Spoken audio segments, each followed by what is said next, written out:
மாட்டேன்னு சீமான் சொல்றாரு. அவருக்கு ஆதரவா ஜான் பாண்டியன் வந்து அறிக்கை விட்டிருக்கிறாரு. எப்படி பாக்குறீங்க? எல்லாம் அரசியல்ல வந்து புறந்தள்ளப்பட்டவர்கள்.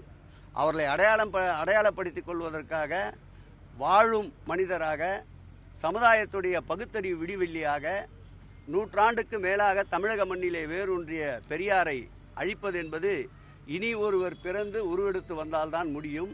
ஆகவே இது திராவிட மண். சித்தாந்தங்கள் பல இருந்தாலும் பெரியாருடைய பகுத்தறிவு கொள்கையை ஏற்றுக்கொள்ளாதவர்கள் யாருமே இருக்க மாட்டார்கள். அவர்களை அடையாளப்படுத்திக் கொள்வதற்காக நாளொரு மேனி பொழுதொரு வண்ணமாக இப்படி கருத்துக்களை கூறிக்கொண்டிருக்கின்றார்கள். அது அவர்களுடைய பணி.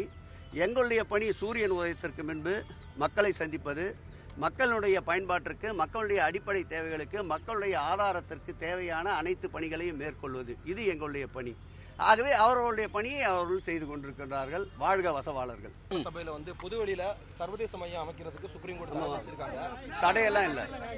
புரியாதே பேசுறீங்க, சொல்லுங்க. வள்ளலார் சர்வதேச மையத்தை பொறுத்தளவில் மாண்புமிகு தமிழக முதல்வர்கள் சிந்தையில் உதித்திட்ட தேர்தல் அறிவிப்பில் அறிவிக்கப்பட்ட ஒரு அறிவிப்பு. 100 கோடி ரூபாய் செலவில் அந்த சர்வதேச மையம் அமைக்கின்ற பணி தொடங்கி இருக்கின்றது.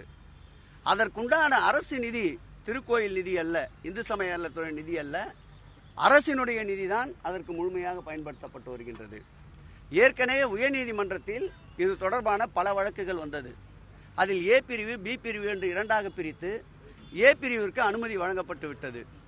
பி பிரிவிற்கு முறையாக அனுமதி பெறவில்லை என்று ஒரு வழக்கு மீண்டும் தொடுத்தார்கள். அதில் அக்ரிகல்ச்சரல் ஏரியா என்பதால் வேளாண்மை துறையினுடைய சான்று இல்லை என்றார்கள்.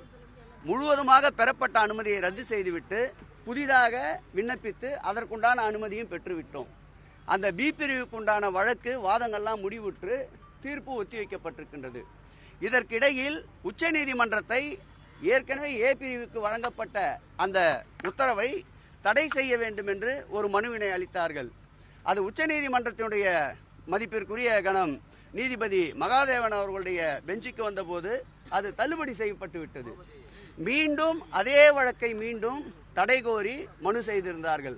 அன்றைய தினம் அரசின் சார்பில் அந்த வழக்கு காலையிலே பட்டியலிடப்பட்டதால் அரசின் சார்பில் வழக்கறிஞர் அதில் ஆஜராகுவதற்கு தவறிவிட்டார்கள்.